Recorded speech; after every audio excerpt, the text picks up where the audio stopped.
What's up everyone, welcome back to Workshop Rebuild. Today I'll be working on the 3-cylinder diesel engine that came out of the John Deere 855 compact tractor. Just so you guys know, the engine that's laid out on this table is a Yanmar 3TN75RJ. This engine was specifically made for the John Deere 855, but a very similar engine can be found in a John Deere 655, 755, or even 955. On screen you'll see 10 different variations of this engine, but all of these engine models are very similar to this engine rebuild. Some might just have a different intake or exhaust or some other differences. If you guys want to know more information about these engine models or even about this engine specifically, you guys can find a link down in the description for the service manual. After the engine inspection video, I came to the conclusion that I need a full engine rebuild kit. So I hopped online and found a suitable supplier for all the parts. On this table, I have a bunch of parts. Not all of them are brand new, but most of them are. I'll start off with the brand new pistons. These are the original size pistons, and to go back to original, you guys will have to install dry sleeves, but I'll talk about that later on in this video. On the top, we also have our piston bowl, and that's very important for our diesel injector. Down below, we also have 3 brand new wrist pins that came in the kit, and 3 piston rings for each piston. We have the top ring, the second ring, and also the oil ring. Off to the left, I have 3 brand new connecting rod bearings. These will be installed on the connecting rod in this area. And we also have 3 wrist pin bushings. These will be installed on the top of the connecting rod. We also have thrust bearings. These are brand new and I'll talk about those later. Right here I have a crankshaft. This is not new. This is still to size, and this is the original crankshaft. As well as 3 connecting rods. These are the original ones. But as I mentioned, I'll be replacing the bushings and the bearings. On the right of the table, I have 4 main bearings. 4 of them are just plain bearings. And on the bottom, which is on the block side, we also have 2 bores inside of them to distribute oil throughout the engine. Now further on, we have 3 exhaust and 3 intake valves. These are brand new and they have already been at the machine shop, so those correspond with that head right there. The head was also sent out already, and we also have some new parts in that cylinder head, so I'll talk about that later on. Over here we have some brand new gaskets. We have 2 crankshaft seals, we have valve seals, and we also have some O-rings as well as our valve cover gasket. Down below we have the head gasket. We have an exhaust gasket, we have the oil pump gasket, and we also have the exhaust manifold and the intake gasket. I received these parts a couple days ago, and once I received them, I already sent this out to the machine shop because I did not know how long it's going to take. So some of the parts are already installed in the cylinder head as well as in the engine block, and I'll talk about it as best as I can and explain everything. Over here we have brand new parts as well. These are the valve guides. These are brand new. They came in the kit as well. If your old valve guides are still good, you will not have to replace them, but these come in the engine kit as well. Now when I flip over the cylinder head, you will notice I have brand new valve seats installed, and they have also been machined to accommodate the brand new valves. So I have a brand new valve right here, and I'm going to place that right in there. And what the machine shop does is they machine this surface to the valve surface and make sure everything is sealed properly. Now the machine shop told me I could lap these in if I wanted to, but the head was tested and there are no leaks whatsoever, so I can just go on and assemble everything. I got all these brand new parts and I decided to replace everything within the cylinder head. And obviously if your valve guides or valve seats are still in good original condition, you can get away with lapping your old ones to your new valves. That's a possibility. And also at the machine shop, it will be a little bit cheaper for you as well. So just keep that in mind. But right now, I'm going to share with you guys the engine block and the dry sleeves, which have already been installed. This right here is the machined engine block. The surface has been decked. So what that means is they fly over this with a fly cutter, and they make sure that the top surface to accommodate the head gasket and the head is perfectly straight. Now down below, each bore has been machined to accommodate those brand new pistons over there. But not only that, they have inserted dry sleeves. If I give you guys a close-up view here, you will notice there is a highlighted area around the bore, and that right there is the sleeve. Now this is a dry sleeve, it is not a wet sleeve. A wet sleeve is completely different. The wet sleeve will always touch the coolant within the engine block. On the bottom of the wet sleeve, you will have 2 or 3 seals on the bottom of a wet sleeve to keep the coolant within the engine block and that it does not go past into the oil pan. Now on the top of a wet sleeve, you also have a bigger lip, and that lip will bottom out on the engine block. Underneath that lip, you'll also have to add a shim to make up the height of each sleeve. A dry sleeve is different, like I mentioned before. A dry sleeve is just a cylindrical piece of metal which is then placed into the engine block. The engine block has to be bored out to accommodate the new sleeve, which is a dry sleeve. And once the dry sleeve is inserted into the block, it is machined once again to the size of your piston. Before I got this engine rebuild kit, I had to decide if I'm going to go original or if I'm going to go oversize with the bore of the engine. So if you guys go original, you will have to install a dry sleeve. If you guys go oversize, you will not have to use sleeves. You guys can just bring this block to the machine shop and they will bore it out to 10 thousandths over or 20 thousandths over. It depends how worn your engine is.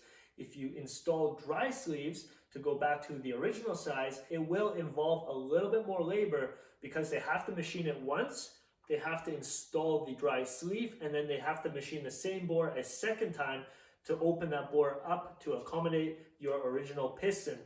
So just keep that in mind. If you choose 10 or 20 over, you can just install the piston into the block.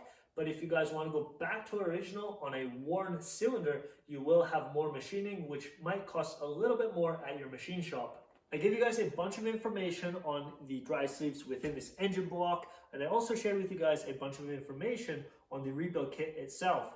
Now I can move on to the first step of this engine rebuild, which happens to be the crankshaft installation. So I have the crankshaft down below, the engine block over here, and all the parts and tools that I'll need for this process. Shaft laid out on this table the way it will be installed into the engine block. The flywheel side of this engine is off to the right of your screen, and the crankshaft is laid out the exact same way. This crankshaft is supported by 4 main bearings along the crankshaft, and you will see 4 bearing inserts right here on this table. This consists of 1 bearing insert, which will go onto 1 main bearing journal. Now we have a solid bearing and also one which has 2 holes in it to divert fluid throughout the engine block. As you'll notice, the engine block side has 2 holes there and there. So we have to install the bearing insert with the holes onto the block, and the one that is solid will be installed into the main bearing cap. Over here, I have 2 sets of thrust bearings. The ones with the tab will be installed onto the main bearing cap, and the ones without the tab will be installed on the engine block side. As you can see, it is half round and they will be installed right there. And the one with the tab will be installed on the main bearing cap. As you can see, it has a little groove in it, which will accommodate that little tab. Now, those right there are our main bearing caps. We have S3, S2, S1, and S. I'm not sure if all engines have these numbers on them, but this engine has the numbers on them. And as you will see on the engine block, we have S3, S2, S1, and our main bearing cap towards the flywheel will be S. That's exactly how they are indicated right here, and that's how I will be installing them. These arrows, if you do not have these numbers, the arrows will also indicate the direction of the flywheel. So the flywheel, like I mentioned before, is facing right on this video. S is our main bearing cap for our thrust bearings, so you guys cannot mix that up. But if you guys take this apart and you guys do not have any numbers on your engine, make sure you mark them with 3, 2, or 1, or however you like, just so you guys understand the assembly process later on. Left-hand corner of this table, I have a torque wrench which ranges from 20 Newton meter to 100 Newton meter. For those main bearing cap bolts, I need 79 Newton meters, so this torque wrench will be sufficient to tighten those bolts. Now, further down below, I also have a digital caliper and telescoping bore gauges. Now, I already measured all these main bearing inserts within the block beforehand, and I know they are spot on and I can use them on that crankshaft. Now, I will not share the measuring process in today's video because all your values will be different from my values. So if you guys order main bearings, just make sure you measure them with a telescoping bore gauge or even a dial bore gauge if you have one. I have the service manual linked down in the description for all the specifications and values you will need for this engine rebuild. I will also list some pages so you guys can find the pages a little bit quicker. There are various engines, so make sure you find the right page for your engine. I have two products that I'll be using in today's video. One is just regular engine oil. It is a thinner oil, something like 5W30 or 10W30. We will need this for those bolts. And if you guys do not have any oil, you can also use assembly grease in this process. As I insert the crankshaft, I will also need to lube everything up, and that's why I also like assembly grease. So I did enough talking, let's get right to the action. I'm going to start off with the main bearing inserts. I'm going to install half of them into the engine block and the other half to the main bearing caps.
Now I can go ahead and tighten down those bolts to spec. The torque spec should be 79 Newton meters on all the bolts, and in the manual they do recommend you start from the middle and go outwards. I will start at 20 Newton meters and work my way up to 79 Newton meters, probably in 2 or 3 steps, but always start from the middle and work your way out. And then after that's done, I will have to double check to make sure that the crankshaft spins over by hand.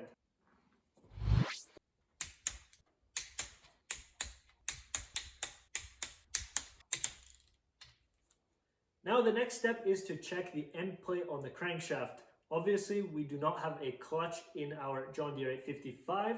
If you have a tractor with a clutch for this engine, you want to make sure the end play is as small as possible because your thrust bearings will wear over time a little bit more than if you wouldn't have a clutch. But right now I have everything set up to check the end play on this crankshaft, and I'm gonna see what value I have. I already have everything set up, so the dial gauge is set up on the face of the crankshaft. It is set up to 0. It is also hooked up directly to the engine block with a magnetic base. Now, since it's set up at 0, I have to push the crankshaft left and right, and I want to see how much end play I have. Before I just move it left and right, I do always apply some engine oil right down in the thrust bearing because this bearing will always be looped up once the engine is running. So just take that in consideration, drop a little bit of oil down in there, and then check your end play. So right now I'm going to push it forward, and you can see it jumped all the way to 7 thousandths of an inch. And now when I bring it back, it goes back to 0. So what that means is I have 7 thousandths of an inch end play. According to the service manual, the crankshaft end play should be anywhere between 4 thousandths of an inch and 11 thousandths of an inch.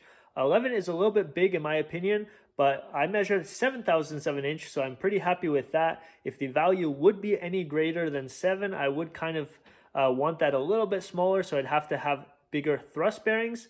Obviously, this tractor does not have a clutch, so it's not a big deal.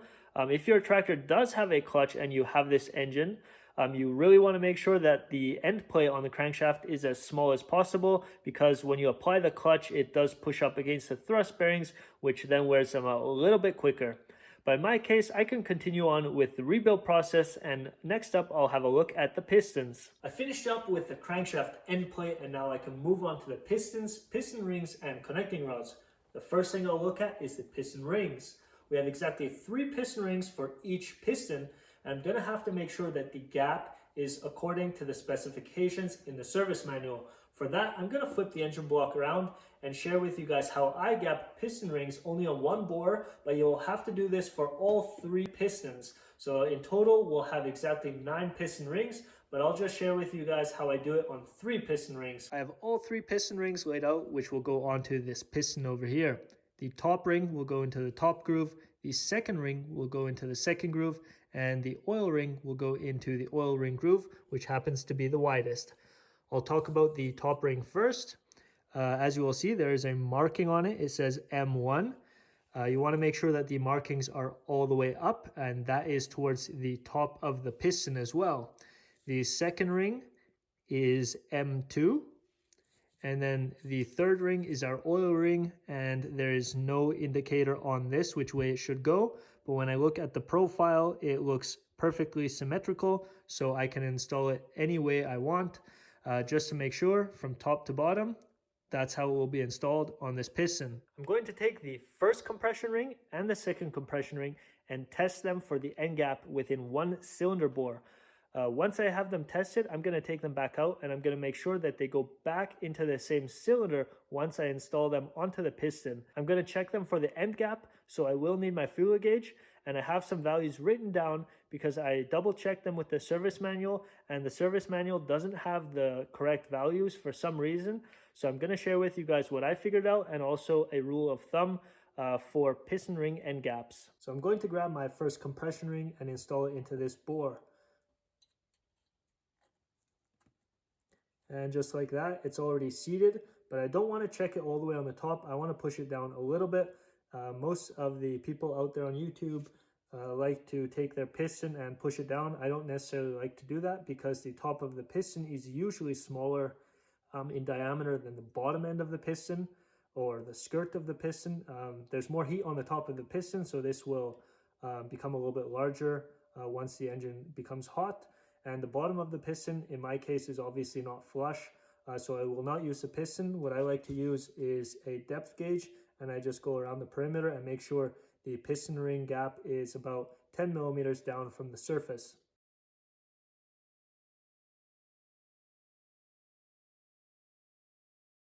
Okay, so now I can check my end gap on this side, and I'll share with you guys how I do that. Gauge right here, and I have 10 thousandths of an inch open. all the way up to 14. This is the range of the first piston ring gap. So I'm going to start off with 10 and see how that goes. And I can always bump it up a little bit. So that one goes in there pretty smooth. And I always want to make sure that it's perfectly straight to the gap of the piston. Now I'm going to bump it up. I'm going to go to 11. That's already touching on both sides. And now I can open up for 12 thousandths and just double check that. And that right there is already touching on both sides. I'm going to try 13, but I do not believe that will go in. It's kind of hard to do this with one hand, but right there, as you can see, 13 doesn't even want to go in right at the beginning. So it does not want to go in. I just tested the first compression ring end gap and it seems to be 12 thousandths of an inch. And I'll share with you guys the values I wrote down on the piece of paper because I think the service manual is totally wrong. And I'll share with you guys the values I find are right and also a rule of thumb. Off to the right, I have some values written down which should have been in the manual, but they were totally wrong. So the first compression ring should have been 7 thousandths of an inch to 10.5 thousandths of an inch. I have the metric conversion off to the right. The second compression ring is 3.5 thousandths of an inch to 7 thousandths of an inch. The metric conversion is off to the right as well. And the oil ring should be 3 to 6 thousandths of an inch. But there is a rule of thumb, which is a very valuable rule of thumb. And most people do say a regular engine, if that's gasoline or diesel, should have around 3.5 thousandths of an inch to 4 thousandths of an inch per inch of cylinder bore. So if we times that by 3, we should get 10.5 thousandths of an inch end gap up to 12 thousandths of an inch end gap.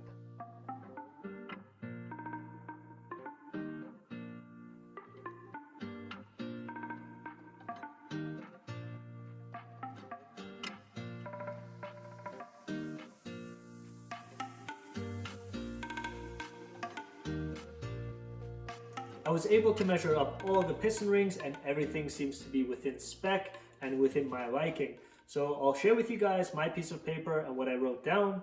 If you guys have any questions about any values, leave a comment down below and I'll try and get back to you as soon as I can. If you guys need to open up the piston ring gap by a hair, you guys can always use a very fine or very small file to open it up, but just make sure not to remove too much because it will open up very fast if you're filing back and forth. So just make sure if you guys have a little bit of material to remove or if you guys need to open it up by just a little bit, just make sure you don't file off too much. Since I finished up with the piston rings, I can focus on the connecting rods. The connecting rods still need a brand new wrist pin bushing. This also came in the engine rebuild kit. So I will have to go over there to the arbor press and push these brand new connecting rod bushings into the connecting rods. Before I do that, I just want to share with you guys a quick insight and a detailed view on the bushings and how I'm going to do it before I go over to the arbor press. Right here I have a connecting rod and one of the wrist pin bushings that I will be installing into the connecting rod. You will see there are 2 bores on this wrist pin bushing, and on the connecting rod we have 1 bore right there and another one on the other side. I believe they're 90-degree apart when you look at it from this side, and I marked with a yellow marker on the wrist pin bushing where those holes are from the top. Since I'm going to be pushing it on like this, I want to be able to line that up somehow. So what I can do now on the connecting rod is add a dot of yellow on the connecting rod as well, so I can make sure that these 2 parts are perfectly aligned when I push them together with the arbor press. So I'm going to put a dot right there and a dot right there. So then when I take my bushing, I can align that from the top and it'll look something like this. And then I know once I go to the proper depth, those holes will be aligned.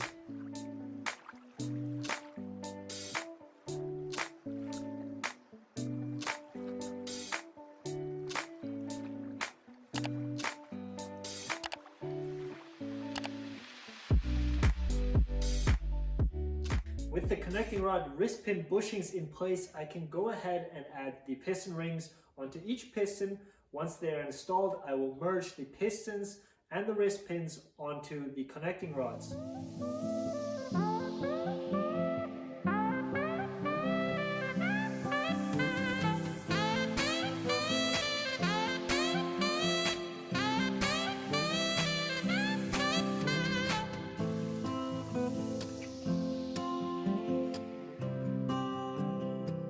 With the piston rings installed onto each piston, I can go ahead and merge the pistons with the wrist pin to the connecting rod. So the piston will be installed with the recess towards me. This side of the engine block will have the injection pump on this side.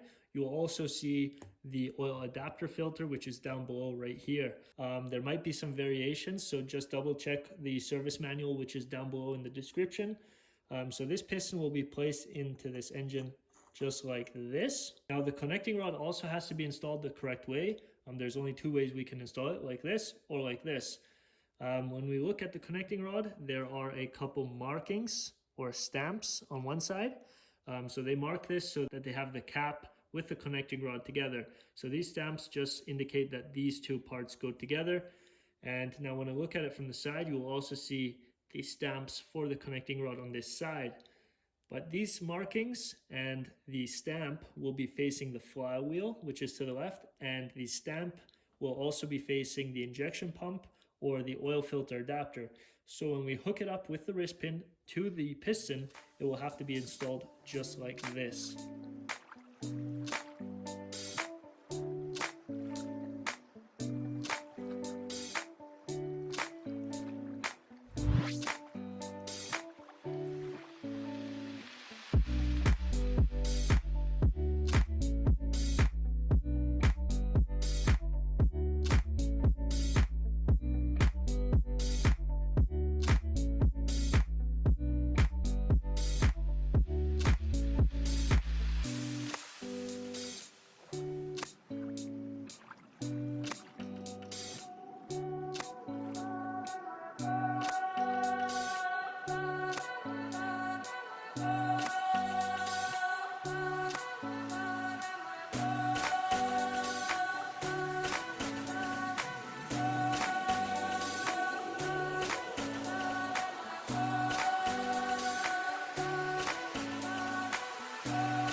All the pistons are mounted to the connecting rods, and now I can move on to the next step, and that is to mount each bearing for the connecting rod. You really want to make sure when you mount these bearings that your mating surface where the bearing will sit, as well as your top surfaces where the connecting rods merge, are perfectly clean. I noticed I had to touch up a couple little corners on these. I just used a small little file. Just one like this, very small, and I just touched each corner up. And you also want to make sure that the side surfaces on your caps as well as on your connecting rods are very clean. These will be touching the crankshaft over time, and your mating surface has to be perfectly clean to accept the bearing insert. So just keep that in mind. Everything has to be super clean, and now I can grab these right here and push them into the caps.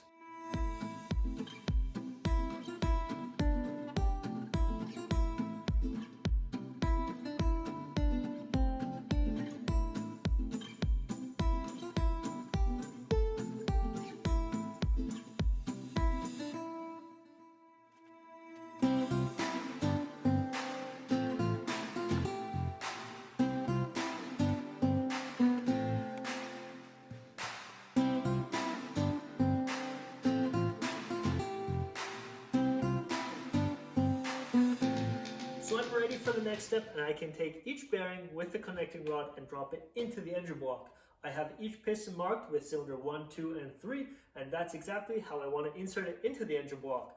I also have to make sure that the markings on the connecting rod are towards the injection pump side of this engine. That's very important, so I will share with you guys how I line that up. And then before I even drop anything into the engine block, I need to make sure everything is lubed up. So I need to lube up the bearing inserts on the connecting rods. I will do that with assembly grease. And on the top end, I will also lube up the piston rings with just regular engine oil. I will be using a piston ring compressor to compress those piston rings. And before I compress them, I have to make sure that the end gaps on the piston rings are 120 degrees apart from each other, so I have a proper compression within each bore. So right now I'm going to share with you guys this procedure, and then we'll see what I can do next. I will be installing piston number 3 first, and I want to make sure right away that I have the marking of the connecting rod towards me. This is the injection pump side, so the piston will go in this way. I will lube up this bore of the engine block, and I'm also going to put a whole bunch of lube around the perimeter of the bearing. Like I mentioned before, I have to offset the piston rings. So I'm going to make sure that the first one is to a certain height, and then I'm going to put the second one 120 degrees off. So I'm going to have one right here, and the third opening over there. And that will be for the oil ring.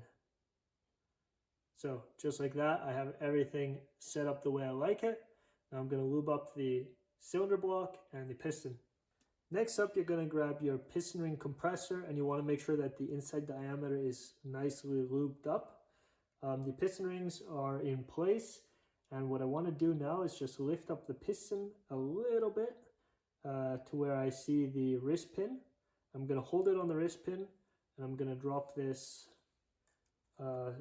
piston ring compressor right on there, and then I'm going to tighten it up with a 1/4 inch ratchet.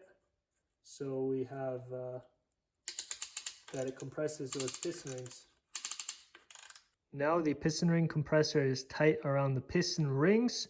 Everything should be good to tap it down. But I'm going to check the bottom once more, because before I tap it down, I want to make sure that the connecting rod on the bottom is perfectly in line with the crankshaft journal.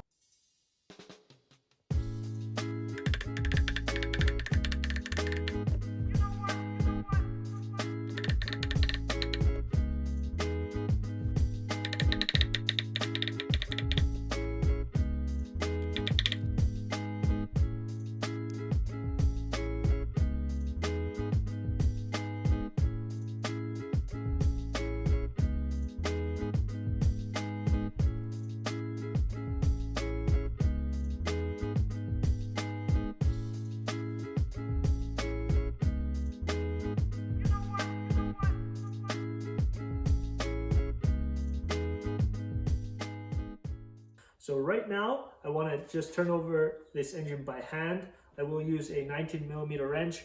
I'm just going to turn it clockwise for now. I just want to make sure that everything feels really good in this engine. If I feel anything grinding or binding up, you really have an issue. That could be on the connecting rod bearing itself, or possibly with your piston or piston rings. So you want to make sure that you turn it over by hand just a couple times before you continue to put in a second or even a third piston.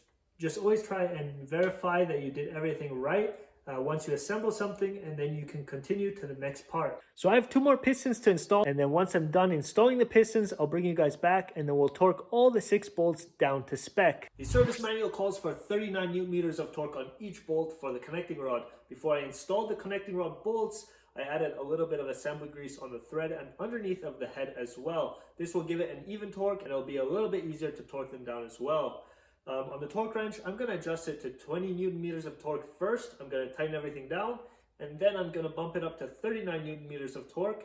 Once I'm done torquing everything down, I'm going to turn it over by hand once again with a 3/4 inch wrench, just to make sure everything spins freely.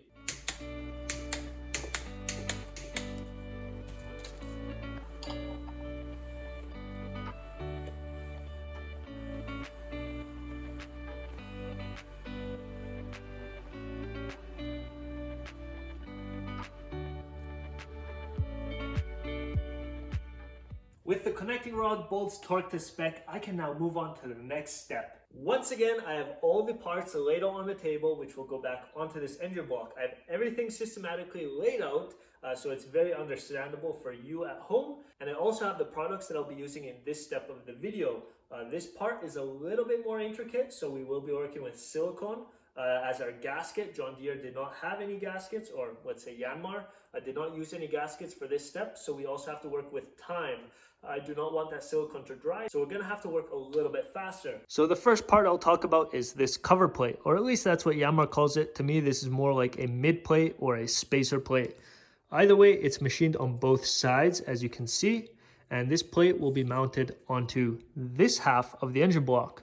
On this side of the engine block, you will notice the timing gear on the crankshaft, as well as the camshaft bushing. So you want to place your engine block somehow in this position so you guys can get to this side of the engine block as well as the underside. Those are the two sides we'll be working on in this part of the video. So yeah, get that all set up. So with this spacer plate, we also have 3 bolts, 2 O-rings, which came in the rebuild kit, and also 2 locator pins, or bushings, whatever you'd like to call them, because they are hollow. Now we have 2 spots for these bushings down below in our spacer plate, and they will be located right here. So this plate is located directly onto the engine block, and these bushings will be placed in there like that. Now we have 2 of them. The other one will be located on the other side. Before we put this spacer plate on, or cover plate, we also have 2 O-rings. These 2 O-rings will be placed into these 2 grooves. Now, to seal everything off, John Deere or Yanmar didn't use any gaskets. In my case, I will be using this ultra black Permatex gasket maker for today's video. This should be a little bit better than some of the other ones I used in the past. This is a little bit more oil resistant, I believe, so I chose this because I do not want to have a leak behind this cover plate. Now, to hold this cover plate down onto the engine block, we also have 3 M8 bolts, which will be torqued to 25 Newton meters. The position of these 3 bolts will be placed exactly on the yellow indicated bolt holes, and that's how it will look like from the top. So I'm not going to assemble this right away. We're going to talk more about the timing of this engine, as well as the valve tappets, and then we're going to move on to the left of this table. Now over here, the valve tappets or the valve lifters are something we can install right away. All we have to do is add some assembly grease onto them. I'll be using that right there. And I'm going to insert them into the bottom of the engine block. As you will see, there are exactly 6 bores for 6 valve tappets. So we can install these pretty soon. And once these are installed, we can then move on. But something we have to focus on once the spacer plate, or the cover plate, what they call it, is mounted onto the engine block, we have to focus on our timing of this engine. As you will see, we have a timing gear on the engine already. This is already mounted on the crankshaft, and I did indicate one little timing mark, which is the timing mark A. I also marked it with 2 yellow dots, so I know exactly where the tooth of the opposing gear has to be. Now below, I also have 3 more gears which make up the timing, and the oil pump gear, it doesn't really matter where you place that on the crankshaft gear. As long as it spins, it'll pump oil throughout the engine. Now the other 3 gears also have a timing mark, and we have to make sure those line up. On the idler gear, we have 3 timing marks, so I'll share with you guys those timing marks right away. We have an uppercase A, an uppercase B, and an uppercase C. I marked all the teeth with a yellow marker, as it's a little bit more visible for myself and hopefully for you as well. Now the uppercase A will merge with the crankshaft. I just shared that with you guys before. Now the B, or the tooth on the idler gear, will then merge with the injection pump gear. Now when we look at it here, we have a lowercase b, and I marked 2 dots, so I want to make sure that these teeth merge just like this once it's assembled. Besides these 2 timing marks, we also have a timing mark on the camshaft. The camshaft has a C, and I also marked 2 dots right there. So I also want to make sure that the camshaft lines up with the idler gear. The idler gear is one of the most important gears because it has all the timing marks on it, and this will basically line everything up. So what I can do is I can insert the camshaft. The crankshaft is already inserted, And then I can also insert the injection pump and make sure it's mounted to this injection pump gear. I can line everything up and then just insert the idler gear afterwards. That's exactly how I will do it, and that will be probably the easiest way to do it as well. Once all the teeth are lined up, I can then torque this down to spec, and I'll share that with you guys later on in this video. The camshaft is tightened down with these two bolts. When we look at the camshaft from the front, you will notice there are two bolt holes on this plate, and it is behind the camshaft gear. If you already take your camshaft gear off, obviously you don't have to go through the camshaft gear. You can just tighten the bolts up on the plate, but I still have the camshaft gear on the camshaft, and I have to just make sure the camshaft gear lines up somehow so I can place these bolts and then torque down these bolts into the engine block. Next up on the oil pump, I also took this apart. We have 4 bolts right here. We have 1 gasket for the oil pump. This will be in between the oil pump and our spacer plate. So this gasket will be placed somehow like this on this height right here. So you want to make sure your surface is very clean and that your fingers are very clean when you insert this gasket. It's a very thin gasket, by the way, as well, but this also came in the rebuild kit. These 4 bolts will be torqued down to spec, and it will hold everything together. Now the oil pump is apart, and what I always like to do is just fill everything up with that assembly grease right in here. I want to lube everything up in the oil pump. That will also be better for the oil pump, especially on the initial startup when it doesn't have any oil. So I'm going to just make sure everything is lubed up here, and then I can close this off. That's also something I can do right away. I'll lube up this oil pump, and I'll also lube up those tappets and put them into the engine block. On the top of the screen, you guys will see the injection pump. The injection pump will receive a brand new O-ring. This O-ring will seal everything off. So this right here is the old O-ring. We can put this aside and install the new one later on. This injection pump has exactly 3 bolt holes, and we can also pivot it and rock it back and forth to adjust our timing. Now this injection pump will be placed within this spacer plate, and we have 3 studs facing the other way on this plate. As you will see on this side of the plate, we have a little groove, and that will accommodate this brand new O-ring. So once the injection pump is mounted onto this spacer plate, we can also just hand tighten these bolts to secure it in place.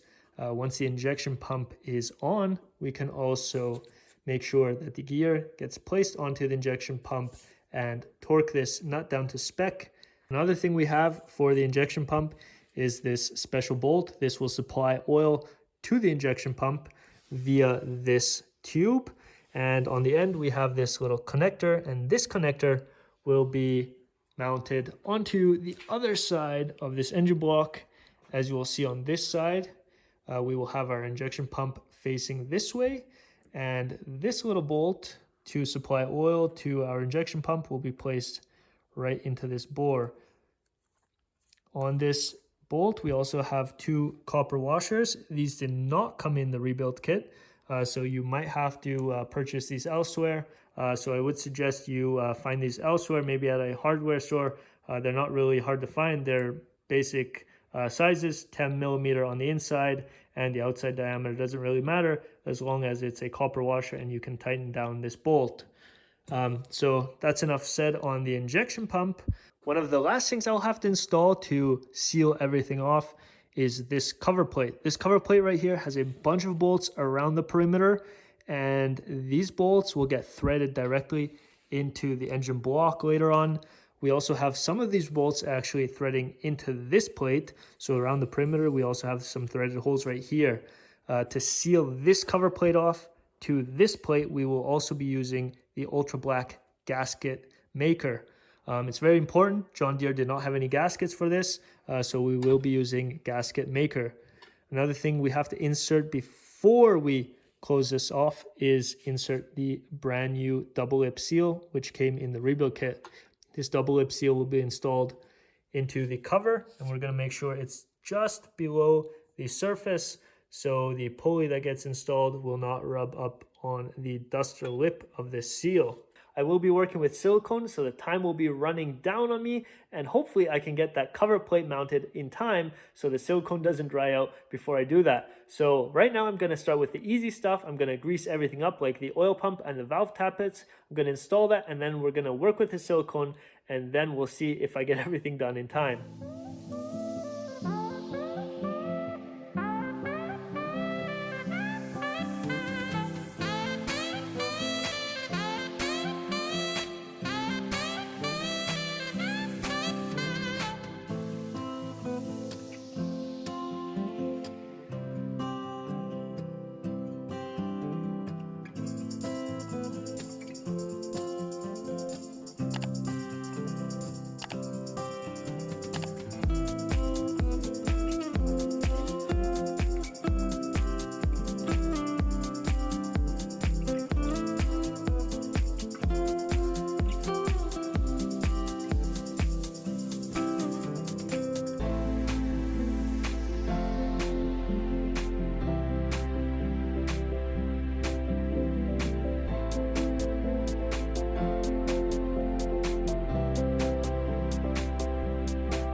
timing cover is mounted onto the engine block and all the bolts have been torqued down to 26 Newton meters. Now on the table I still have one more bolt. This will supply oil to the injection pump.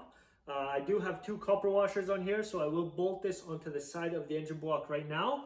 And I also have a square cut gasket. This came in the rebuild kit. On top of the cover plate, there is a square cut cover. 4 of these bolts are 16 millimeters long, and they also have a rubber washer on them. When you remove this, you can have access to your injection pump gear, and you can also see if your timing is right. I might need to keep that open for now, so I will lay this gasket underneath of that cover for now, but I will not torque the bolts down just yet. But if you would like to torque them down, they will also be torqued down to 26 Newton meters. Over here I have a couple of parts laid out. This right here happens to be the oil pan extension. This will be mounted on the bottom of the engine right away. Also, on this part, we have to add silicone around the perimeter, and then we have to torque these bolts down to spec. Only some of them have to be torqued a little bit higher than the others because we will be threading into aluminum, and the other ones that thread into the cast iron block will have a higher torque spec. So keep that in mind. After the oil pan extension is in place, I can go ahead and install the oil strainer, which is basically the oil pickup line. That has a little gasket that comes in the rebuild kit. So that has 2 bolts. Those will be torqued down to 26 Newton meters. Once that's installed, I can go ahead and use silicone once again to install the oil pan. And the oil pan has a bunch of bolts around the perimeter, and this will also be all torqued down to 26 or 27 Newton meters. It really depends where it's going to be bolted into. So let's get to work here. Before you merge the oil pan extension to the engine block, you want to take a flat scraper, and if the silicone has already dried right here, you just want to scrape that off so we can apply new silicone on the seams. And I'll do that on both sides right here. Even if it's not dry yet, just scrape it off so we can run a bead of silicone along this outside diameter, and that way we will not have half hardened silicone right there, and the new silicone will seal this all off.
There's one last thing I have to install, and that is the oil drain plug. And we have one O-ring on that plug, and I'll take the old one out and install the new one. This also comes in the gasket kit. And now I can install this, and I will tighten it up with a 19 millimeter or 3/4 inch wrench. So I'm gonna make sure that's secured right there. And I'm just gonna go ahead and tighten this up. So the bottom end of the engine is now fully complete, and I can flip over the engine so I can assemble some more parts on the other side.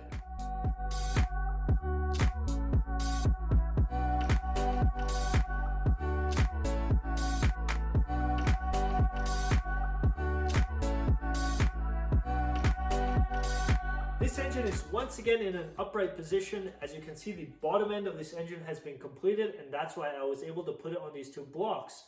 On the rear of this engine, towards the flywheel, there are still some parts missing, and I have those right here on the table, so I'll share with you guys what I have, and then I'll mount them onto this engine. On this table, I have a double lip seal. This came in the gasket and seal kit.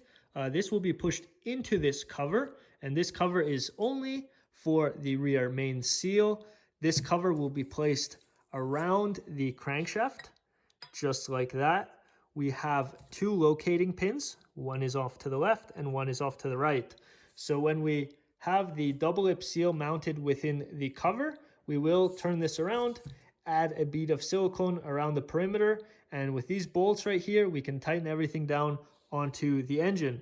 Now, as you can see, the bottom 3 bolts will get threaded into this aluminum oil pan extension, and the other 6 bolts on the top will be threaded into cast iron. So once again, we will have higher values of torque within the cast iron block. And for the aluminum extension, we will have bolts which don't need as much torque. Since I need to push this double lip seal into this cover, and it's a very big diameter, I do not have anything of that size. I found something comes in handy. The front pulley, which is on the other side of the crankshaft, has a step, and this will come in handy because it's basically the same size. So what I can do is I can go over to the arbor press and push this in with the pulley that's on the front side of this engine.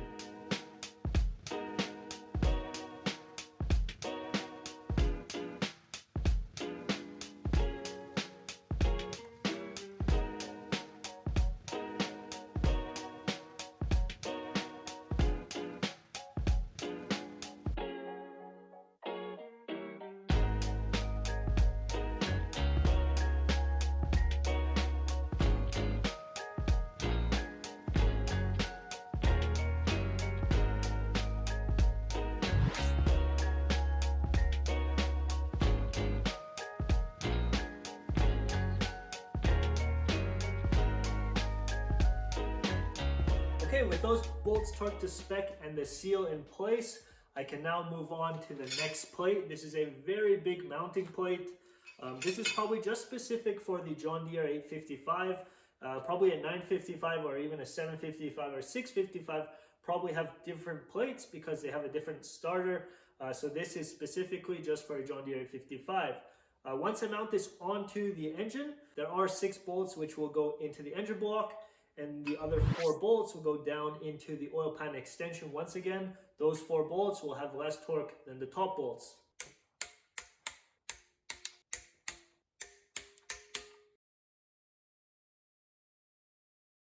Next up, we're going to have a good look at the cylinder head. Within the rebuild kit, I received brand new valve guides and valve seats. Those were put into the cylinder head by the machine shop, and they machined everything so it fits. Now all I have to do is assemble the valves and everything around that. Once that's all assembled onto the cylinder head, I can look forward to assemble the intake and the exhaust manifold. So let me share with you guys an overview on all these parts, and then we'll dig right into the assembly process. When I sent this out to the machine shop, they removed all the valve guides and they inserted the brand new valve guides from the rebuild kit.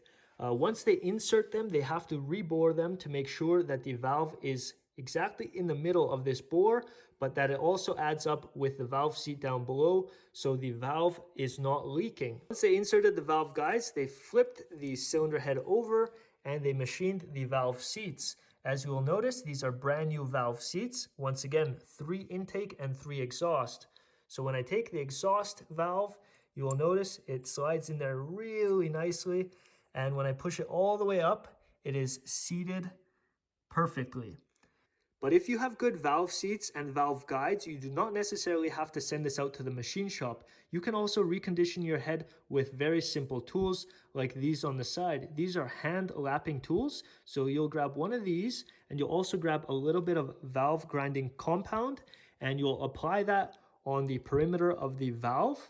Once you insert the valve into the valve seat, just like that, the compound would be in between these 2 surfaces. You grab your hand lapping tool, you turn it around its axis, and you will lap in the surface on the valve and the valve seat. If you grab yourself that hand tool and some valve compound, it is a very cheap process to recondition your valves. I have links down in the description if you guys would like to pick some of those products up. But right now I'm going to share with you guys what I have on the table and what we're going to look at next.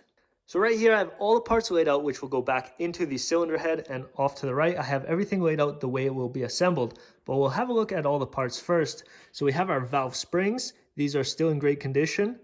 And we have 2 exhaust and 2 intake valves. The other ones are right there.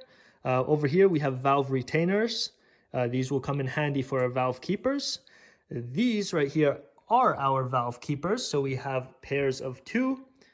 These right here are our valve oil seals. These will be placed onto the cylinder head first. And then we also have some valve caps. We can shim them up, but on this engine, they were not shimmed up. So we only have 6 valve caps, and those will come in handy for our valve lash.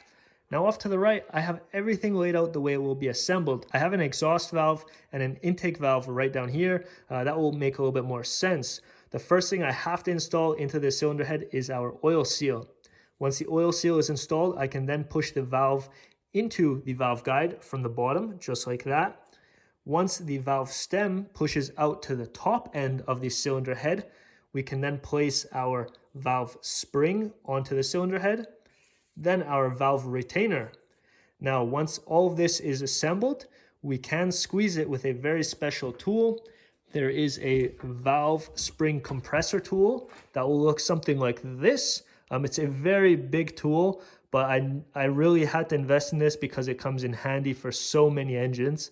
So I'll have a link of this down in the description as well. The next thing, after everything is compressed, I will have to add 2 valve keepers. These valve keepers are tapered on the outside. I hope you guys can see this. They are tapered on the outside and they will fit snug within the valve retainer. So the inside of the valve retainer is tapered, and on the inside of the valve keeper, you will see a little tab, and that tab will fit nicely into our valve groove right there. Once everything is merged, I can depress the spring and everything should fit nice and snug. Once the valve is in place, you want to push it by hand a couple times up and down just to make sure that the valve keepers are secured. After everything is in place from here on down, we also have our valve cap. This cap will come in handy when we install our rocker arm, but I wanted to share with you guys, this is a very important thing not to forget because this will make up your valve lash. So this little cap will fit right onto the top of the valve stem. The first 6 parts I will install are the valve oil seals. These will be pushed onto the valve guides on the top end of the cylinder head. Now I notice I do not have a special tool to install these. These will just be tapped onto the valve guides from the top, and there is a spring around the perimeter to compress the rubber on the seal. I noticed the 3/8 of an inch 6-point socket would be a great fit to actually tap this onto the valve guides, but the 6-point socket specifically has an issue, and the 6-point will actually touch on that spring. So if I would tap that down, it's possible that I would damage that spring. So I went ahead and grabbed a 12-point 3/8 of an inch socket, and that fits on there perfect, and it does not touch on the spring. So you guys can do it with a 3/8 inch socket, but just remember, take a 12-point because you could damage that spring right there, which would mean the spring does not compress around the rubber properly after the installation.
enough secured within the cylinder head, I can move along and mount the exhaust manifold and the intake manifold onto the cylinder head.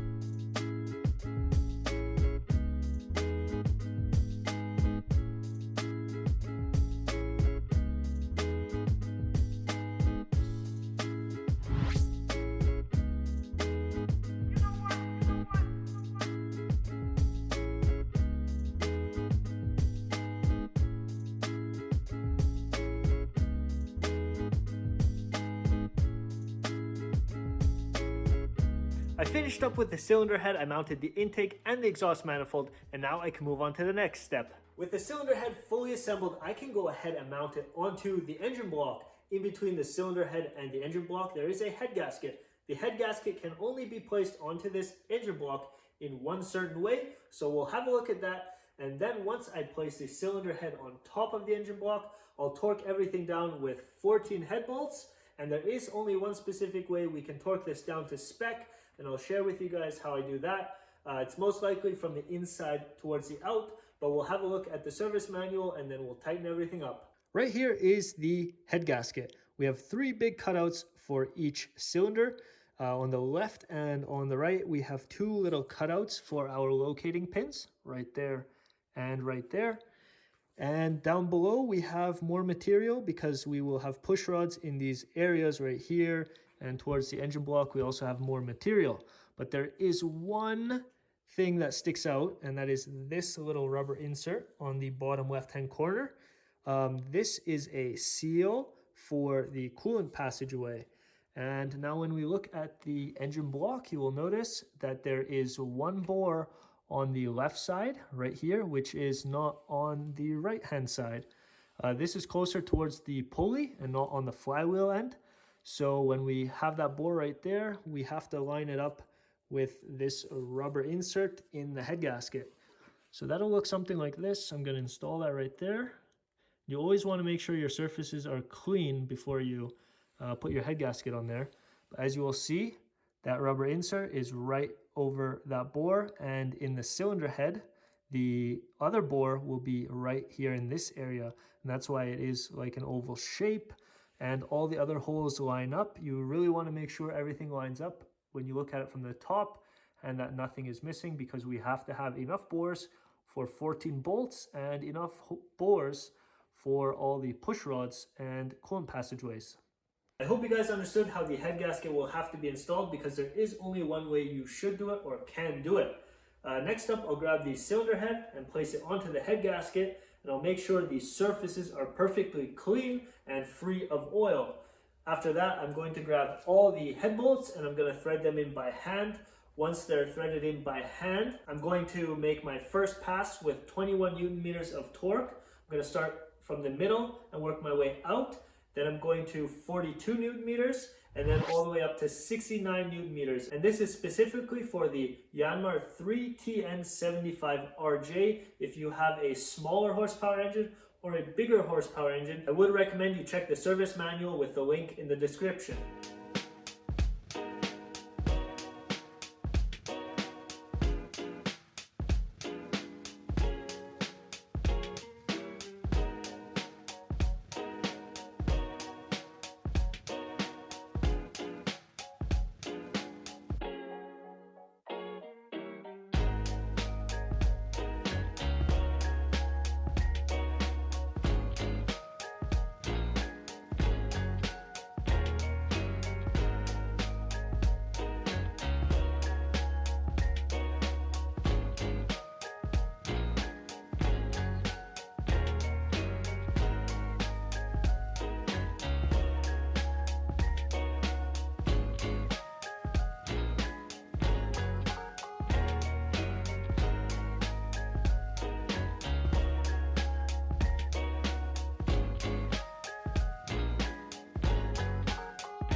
With the cylinder head installed, I can now focus on the water pump. We do have a brand new O-ring and a brand new gasket, which came in the gasket and seal kit. This is the water pump. We have a brand new O-ring for this fitting down below.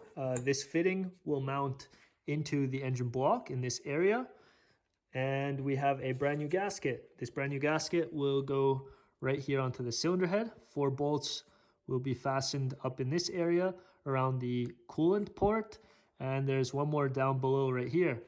If you guys can see that from up above, there is a little gap right here. What I'd like to alter on this gasket is actually I'm gonna cut it here down the line and just off to the side right here, but I still need a little piece for this right here because I do not want a little piece of gasket right here. Over time, this might just absorb some dirt or even some water. So I'm gonna cut it out around this area so I don't have one large piece just bridging that gap. Okay, and this is what I'm left with, one little piece, and the other side. So it will look like that. Then there's no material right here in this little hollow space. And then I have this little corner which will sit right up against there.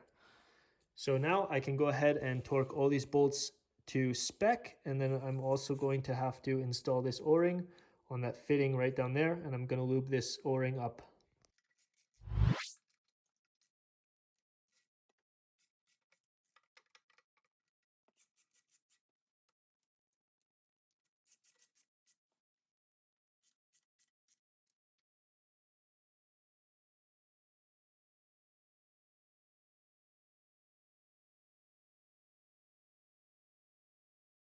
With the cylinder head now fully torqued to spec, I can now go ahead and install some of the smaller parts or sub-assemblies which I still have on this table. Right here I have the oil pressure regulating valve that is towards the inside of this little plate.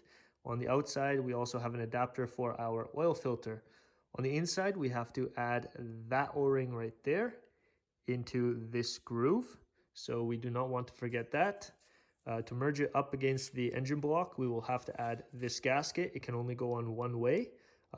It is placed on here like that. If I turn it around the other way, it will not fit because this bore is off center. So it will have to be placed on just like that. And those 3 bolts will be torqued down to 26 Newton meters of torque. So I'll be putting that onto the engine block very soon. Next up, we have the rock shaft. Everything is already fully assembled. I did not take anything apart.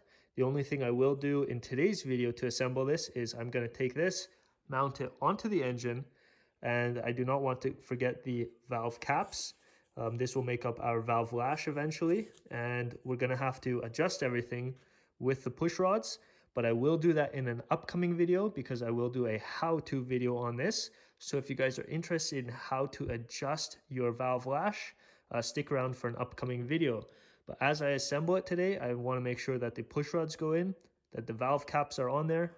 I want to make sure that all the adjusting screws are loose so that they are all the way up. That means when I tighten this down onto the engine block or cylinder head, that the adjusting screws do not touch on the valve caps.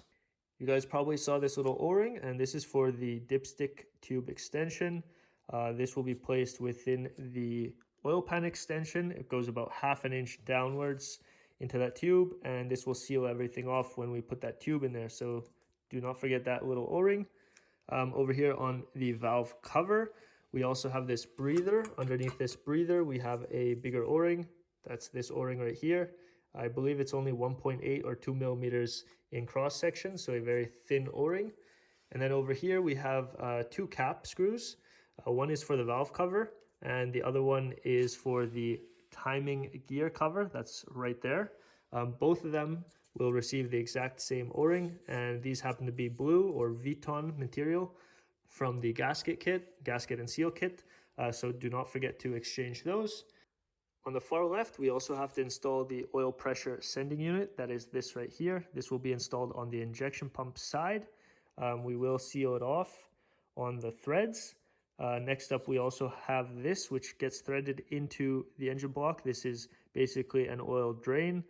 It is a valve, and we can just open it up on this set screw right here, and it will drain the oil. These are basically side by side on the engine block. Now over here, we also have our block heater. You want to make sure that this works before you thread it back in and you seal it off. You guys can just check for continuity and make sure that this works, because this is very nice to have in the colder months of the year.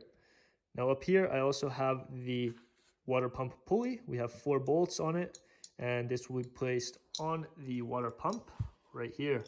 So it will be placed on there just like that, and the groove will hopefully align with the crankshaft pulley.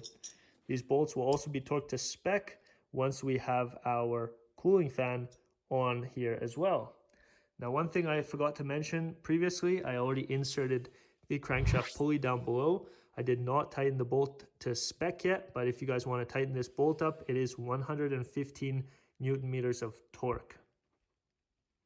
I gave you guys enough information on all of those small parts. Now let me get to the assembly process.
Like I mentioned before, I will be doing the valve lash adjustment in an upcoming video. I think many viewers out there would love to know how that works.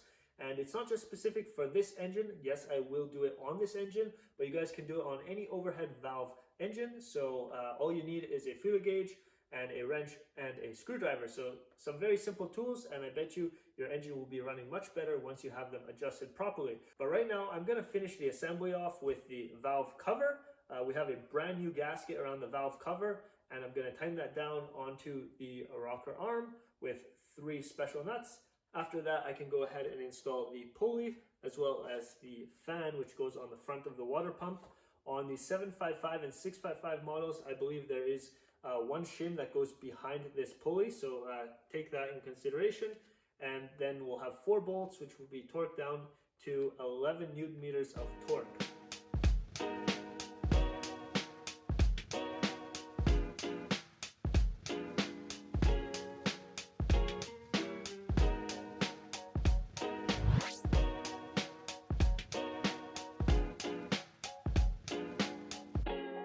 Once again, my assembly table is completely clean and all the parts went back onto the Yanmar 3TN75RJ. This has been my first diesel engine rebuild on YouTube, and I have to admit it went pretty well.